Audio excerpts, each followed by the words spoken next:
All right, welcome back to the shop for a quick update.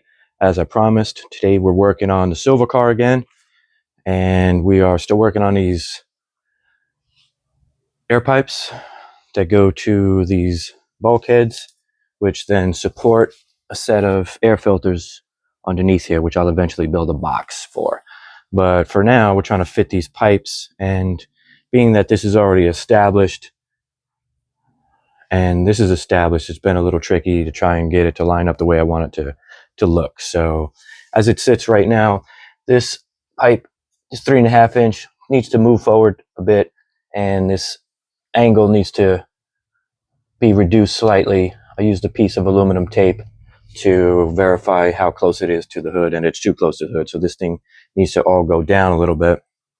So I've got this conical transition made up here for the first turbo, and I'm going to just make this as short as possible so that it could be as compact as possible, and then I could use this ultra tight 90 degree, which is a 2.5 inch center line radius, which is really tight. And if I put it in here just by itself, I end up with this funky gap, which I just don't like the looks at. There's just a little, I could see the inside of this radius here, and I just don't like the way that looks. So figured out if I take this 45 degree bend, put it on the end of the cone, and kick this pipe up. Now by kicking it up, it fits perfectly in line with the top one, and I should be able to drop it down into there with maybe an 85 degree bend or something like that. So which I could use this larger based radius for. So I've already stuck this in here and kind of eyeballed where it ends up, just so I can use it as a reference point. It's right about there.